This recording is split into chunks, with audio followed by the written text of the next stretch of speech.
ਧੰਨ ਧੰਨ ਜਗਤ ਗੁਰੂ ਸਤਿਗੁਰੂ ਰਵਿਦਾਸ ਮਹਾਰਾਜ ਜੀ ਦੀ ਪਿਆਰੀ ਸਾਧ ਸੰਗਤ ਜੀ, ਜੈ ਗੁਰਦੇਵ, ਧੰਨ ਗੁਰਦੇਵ।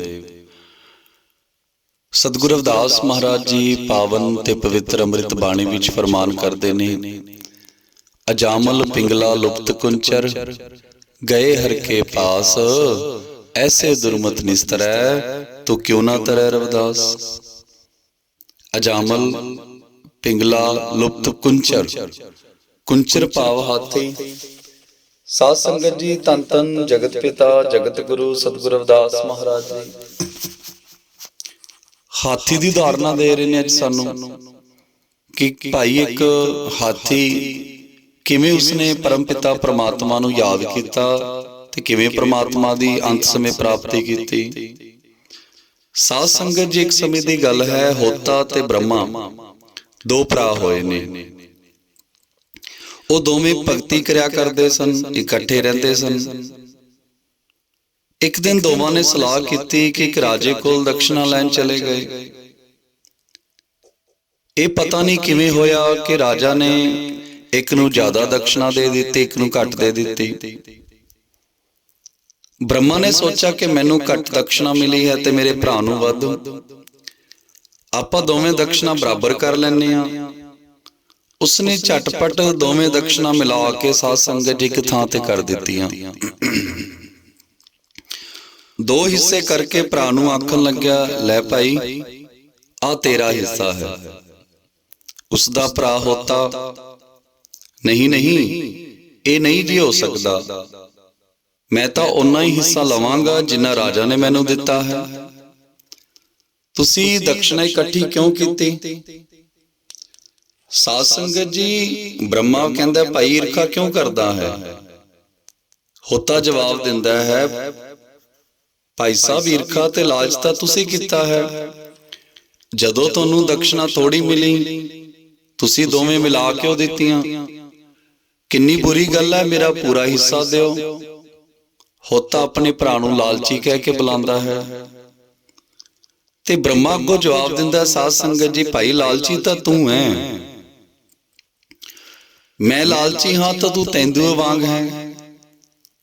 ਤੇ ਸਾਧ ਸੰਗਤ ਜੀ, ਬ੍ਰਹਮਾ ਗੁੱਸੇ ਦੇ ਵਿੱਚ ਆ ਕੇ ਆਪਣੇ ਭਰਾ ਨੂੰ ਸ਼ਰਾਪ ਦੇ ਦਿੰਦਾ ਹੈ ਕਿ ਜਾ, ਮੈਂ ਤੈਨੂੰ ਸ਼ਰਾਪ ਦਿੰਦਾ ਹਾਂ, ਤੂੰ ਗੰਡਕੀ ਨਦੀ ਵਿੱਚ ਤੇਂਦੂਆ ਬਣ ਕੇ ਰਹੇਂਗਾ, ਲਾਲਚੀ ਪੁਰਸ਼। ਹੁਣ ਸਾਧ ਸੰਗਤ ਜੀ, ਹੋਤਾ ਵੀ ਘੱਟ ਨਹੀਂ ਸੀ ਤੇ ਇੱਕ ਸੱਚਾਈ ਹੈ, ਜਿਸ ਤਰ੍ਹਾਂ ਦੇ ਵਿਚਾਰ, ਜਿਸ ਤਰ੍ਹਾਂ ਦੀ ਸੋਚ ਆਪਾਂ ਦੂਸਰੇ ਦੇ ਪ੍ਰਤੀ ਰੱਖਦੇ ਹਾਂ, ਉਹ ਵੀ ਉਸੇ ਤਰ੍ਹਾਂ ਦੀ ਸੋਚ ਬਣਾ ਲੈਂਦਾ ਆ। ਸਾਧ ਸੰਗਤ ਜੀ, ਹੋਤਾ ਵੀ ਘੱਟ ਨਹੀਂ ਸੀ, ਉਸਨੇ ਵੀ ਭਗਤੀ ਬਹੁਤ ਕੀਤੀ ਹੋਈ ਸੀ, ਉਸਦੇ ਕੋਲ ਵੀ ਜਪ ਤਪ ਦਾ ਬਲ ਸੀ। ਉਸਨੇ ਵੀ ਅੱਗੋਂ ਸ਼ਰਾਪ ਦੇ ਦਿੱਤਾ ਕਿ ਜੇ ਮੈਂ ਤੇਂਦੂਆ ਬਣਾਂਗਾ ਤਾਂ ਚੇਤੇ ਰੱਖ, ਮੈਂ ਵੀ ਤੈਨੂੰ ਸ਼ਰਾਪ ਦਿੰਦਾ ਕਿ ਤੂੰ ਮਸਤ ਹਾਥੀ ਬਣਿਆ ਫਿਰੇਂਗਾ ਤੇ ਜਿਸ ਨਦੀ ਦੇ ਵਿੱਚ ਮੈਂ ਹੋਵਾਂਗਾ, ਜਦੋਂ ਤੂੰ ਉੱਥੇ ਪਾਣੀ ਪੀਣ ਆਏਂਗਾ, ਤੈਨੂੰ ਫੜ ਕੇ ਗੋਤੇ ਦੇ ਦੇ ਕੇ ਮੈਂ ਤੈਨੂੰ ਮਾਰ ਦੇਵਾਂਗਾ। ਤੂੰ ਕੁਲ ਦਾ ਨਾਸ਼ ਕਰਨ ਦਾ ਬੀੜਾ ਚੁੱਕਿਆ ਹੈ। ਸਾਧ ਸੰਗਤ ਜੀ, ਹੋਤਾ ਆਪਣੇ ਭਰਾ ਨੂੰ ਨੀਚ ਕਹਿ ਕੇ ਬੁਲਾਉਂਦਾ ਹੈ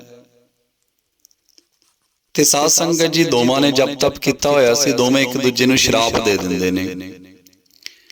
ਇਸ ਤਰ੍ਹਾਂ ਆਖਦਾ ਹੋਇਆ ਹੋਤਾ ਆਪਣਾ ਹਿੱਸਾ ਛੱਡ ਗਿਆ ਤੇ ਘਰ ਨੂੰ ਆ ਗਿਆ। ਸਮਾਂ ਬੀਤਦਾ ਗਿਆ, ਕੁਝ ਸਮਾਂ ਪਿਆ, ਦੋਵੇਂ ਭਰਾ ਅਚਾਨਕ ਇਸ ਦੁਨੀਆ ਨੂੰ ਅਲਵਿਦਾ ਕਹਿ ਗਏ, ਮਰ ਗਏ ਤੇ ਦੋਵਾਂ ਨੇ ਅਗਲਾ ਜਨਮ ਧਾਰਿਆ। ਹੋਤਾ ਤੇਂਦੂਆ ਬਣ ਕੇ ਤੇ ਬ੍ਰਹਮਾ ਹਾਥੀ ਬਣ ਕੇ। ਤੇ ਸਾਧ ਸੰਗਤ ਜੀ, ਦੋਵੇਂ ਗੰਡਕੀ ਨਦੀ ਦੇ ਵਿੱਚ ਚਲੇ ਗਏ, ਉਸਦੇ ਕੋਲ ਰਹਿੰਦੇ ਨੇ ਤੇ ਉਹ ਨਦੀ ਬਹੁਤ ਡੂੰਘੀ ਸੀ। ਦੇਖੋ ਸਾਧ ਸੰਗਤ ਜੀ, ਲਾਲਚ ਕਿਤਨਾ ਮਾੜਾ ਹੁੰਦਾ ਆ ਕਿ ਭਰਾ ਨੂੰ ਭਰਾ ਦੇ ਨਾਲ ਲੜਾ ਦਿੰਦਾ ਹੈ।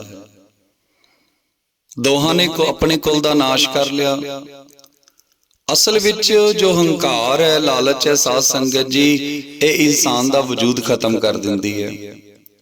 ਦੋਵਾਂ ਦਾ ਜਨਮ ਹੋਇਆ, ਬ੍ਰਹਮਾ ਹਾਥੀ ਬਣਿਆ, ਬੜਾ ਵੱਡਾ ਹਾਥੀ ਬਣਿਆ ਹੈ। ਜਿਵੇਂ ਕਿ ਹਾਥੀਆਂ ਦਾ ਸਰਦਾਰ ਹੋਵੇ, ਬੜਾ ਆਕੜ ਕੇ ਚੱਲਦਾ ਹੈ। ਤੇ ਸਾਧ ਸੰਗਤ ਜੀ, ਜਿਵੇਂ ਸ਼ਰਾਪ ਨੇ ਪੂਰਾ ਹੋਣਾ ਸੀ, ਇੱਕ ਦਿਨ ਉਹ ਗੰਡਕੀ ਨਦੀ ਤੇ ਚਲਾ ਗਿਆ ਪਾਣੀ ਪੀਤਾ, ਠੰਡਾ ਪਾਣੀ ਸੀ, ਹਾਥੀ ਪਿਆਸੇ ਸਨ, ਤੇ ਸਭ ਤੋਂ ਅੱਗੇ ਇਹੀ ਹਾਥੀ ਸੀ ਜੋ ਬ੍ਰਹਮਾ ਸੀ। ਤੇ ਉਹ ਜਦੋਂ ਪਾਣੀ ਪੀਣ ਲਈ ਅੱਗੇ ਵਧਿਆ ਤਾਂ ਉਸਦਾ ਜੋ ਭਰਾ ਤੇਂਦੂਆ ਬਣਾ ਉੱਥੇ ਬੈਠਾ ਸੀ, ਉਸਨੇ ਉਸ ਤੇ ਵਾਰ ਕਰ ਦਿੱਤਾ। ਸਾਧ ਸੰਗਤ ਜੀ, ਉਸਨੇ ਬ੍ਰਹਮਾ ਦੀਆਂ ਲੱਤਾਂ ਫੜ ਕੇ ਉਸਨੂੰ ਡੂੰਘੇ ਪਾਣੀ ਵੱਲ ਖਿੱਚਣਾ ਸ਼ੁਰੂ ਕਰ ਦਿੱਤਾ। ਉਹ ਅੱਗੇ ਅੱਗੇ ਗਿਆ, ਜਦੋਂ ਡੁੱਬਣ ਤੇ ਆਇਆ ਤਾਂ ਹਾਥੀ ਨੇ ਚੀਕਾਂ ਮਾਰਨੀਆਂ ਸ਼ੁਰੂ ਕਰ ਦਿੱਤੀਆਂ। ਸਾਧ ਸੰਗਤ ਜੀ, ਸਿਰਫ ਤੇ ਸਿਰਫ ਉਸਦੀ ਜੋ ਸੁੰਡ ਸੀ ਉਹੀ ਪਾਣੀ ਤੋਂ ਬਾਹਰ ਸੀ। ਐਸਾ ਦੇਖ ਕੇ ਦੂਸਰੇ ਹਾਥੀ ਬੜੇ ਹੈਰਾਨ ਹੋਏ, ਚੀਕਾਂ ਮਾਰ ਰਹੇ ਨੇ, ਜ਼ੋਰ ਜ਼ੋਰ ਦੀ ਸ਼ੋਰ ਮਚਾ ਰਹੇ ਨੇ, ਪਰ ਉਸਨੂੰ ਬਾਹਰ ਕੱਢਣ ਦੀ ਸਮਰੱਥਾ ਕਿਸੇ ਦੇ ਵਿੱਚ ਨਹੀਂ ਹੈ, ਕਿਉਂਕਿ ਨਦੀ ਬਹੁਤ ਡੂੰਘੀ ਸੀ। ਤੇਂਦੂਏ ਨੇ ਬ੍ਰਹਮਾ ਕੋਲ ਬਦਲਾ ਲੈਣਾ ਸੀ, ਇਸ ਵਾਸਤੇ ਉਹ ਜ਼ੋਰ ਨਾਲ ਉਸਨੂੰ ਫੜ ਕੇ ਬੈਠਾ ਰਿਹਾ। ਹਾਥੀ ਵੀ ਬਲ ਵਾਲਾ ਸੀ, ਉਸਨੂੰ ਵੀ ਗਿਆਨ ਹੋ ਗਿਆ ਕਿ ਭਾਈ ਇਹ ਪਿਛਲੇ ਜਨਮ ਦਾ ਹਿਸਾਬ ਕਿਤਾਬ ਚੁਕਤਾ ਹੋ ਰਿਹਾ ਆ, ਇਹ ਪਿਛਲੇ ਜਨਮ ਦਾ ਹਿਸਾਬ ਦੇਣਾ ਪੈ ਰਿਹਾ ਹੈ। ਉਹ ਵੀ ਯਤਨ ਕਰਨ ਲੱਗਾ ਉਸ ਪਾਣੀ ਵਿੱਚ ਸਿਰ ਨਾ ਡੁੱਬਣ ਦੇਵੇ, ਤੇ ਤੇਂਦੂਆ ਉਸਨੂੰ ਗੋਤੇ ਦੇਣ ਦਾ ਯਤਨ ਕਰ ਰਿਹਾ ਆ ਕਿ ਮੈਂ ਇਸ ਨੂੰ ਮਾਰਨਾ ਹੀ ਹੈ। ਐਸੇ ਤਰ੍ਹਾਂ ਸਾਧ ਸੰਗਤ ਜੀ, ਦੋਵੇਂ ਭਰਾ ਆਪਸ ਦੇ ਵਿੱਚ ਕਾਫੀ ਸਮਾਂ ਲੜਦੇ ਰਹੇ।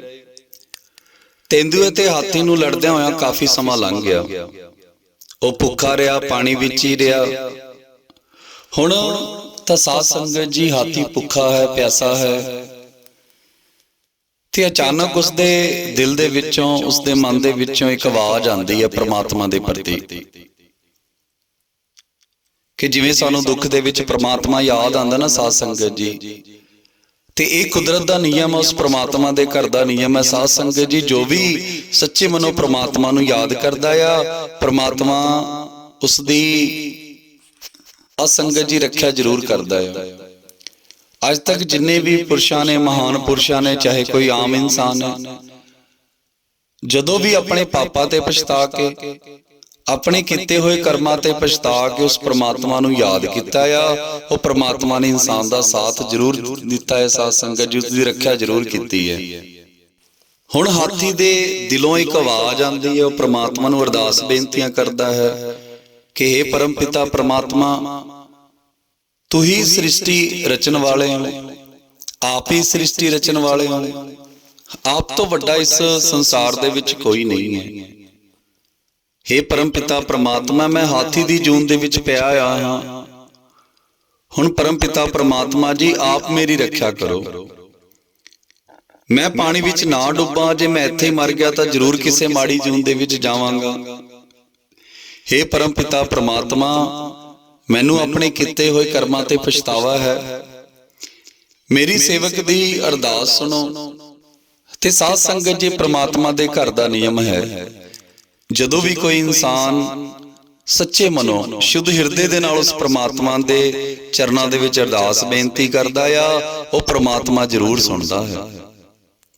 ਹਾਥੀ ਨੇ ਸ਼ੁੱਧ ਹਿਰਦੇ ਨਾਲ ਪੁਕਾਰ ਕੀਤੀ, ਉਸ ਵੇਲੇ ਪ੍ਰਮਾਤਮਾ ਨੇ ਹਾਥੀ ਦੀ ਪੁਕਾਰ ਸੁਣੀ। ਸਾਧ ਸੰਗਤ ਜੀ, ਪ੍ਰਮਾਤਮਾ ਆਪ ਨਦੀ ਦੇ ਵਿੱਚ ਆਏ, ਉਹਨਾਂ ਨੇ ਆਪ ਉਸ ਦੀ ਜਾਨ ਬਚਾਈ, ਅਤੇ ਪ੍ਰਮਾਤਮਾ ਨੇ ਉਹਨਾਂ ਤੇ ਕਿਰਪਾ ਕੀਤੀ ਤੇ ਉਸਨੂੰ ਫੇਰ ਭਗਤੀ ਦਾ ਰੂਪ ਦਿੱਤਾ।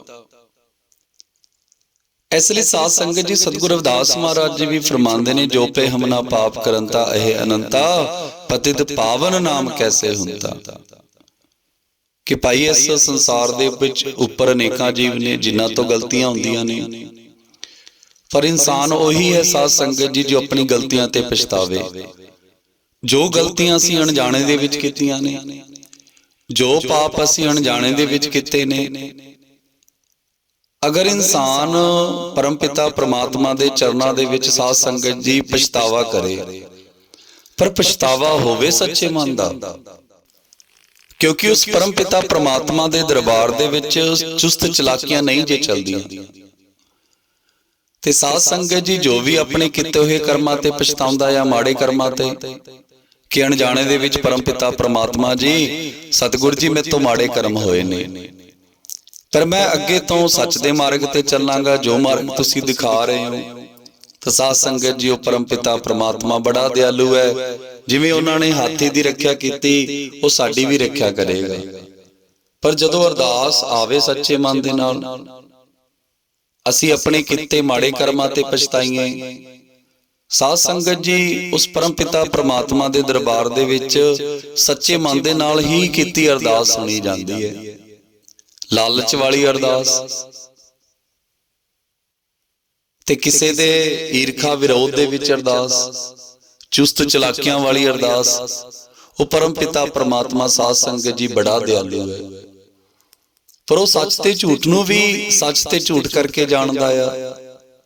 ਸੋ ਆਓ ਸਾਧ ਸੰਗਤ ਜੀ ਉਸ ਪਰਮ ਪਿਤਾ ਪ੍ਰਮਾਤਮਾ ਦੇ ਚਰਨਾਂ ਵਿੱਚ ਅਰਦਾਸਾਂ ਬੇਨਤੀਆਂ ਕਰੀਏ ਸੱਚੇ ਮਨ ਦੇ ਨਾਲ ਕਿ ਹੇ ਪਰਮ ਪਿਤਾ ਪ੍ਰਮਾਤਮਾ, ਜਿਵੇਂ ਤੁਸੀਂ ਹਾਥੀ ਨੂੰ ਬਖਸ਼ਿਆ ਉਸੇ ਤਰ੍ਹਾਂ ਸਾਨੂੰ ਵੀ ਸਾਡੇ ਮਾੜੇ ਕਰਮਾਂ ਦੇ ਲਈ ਬਖਸ਼ ਦਿਓ।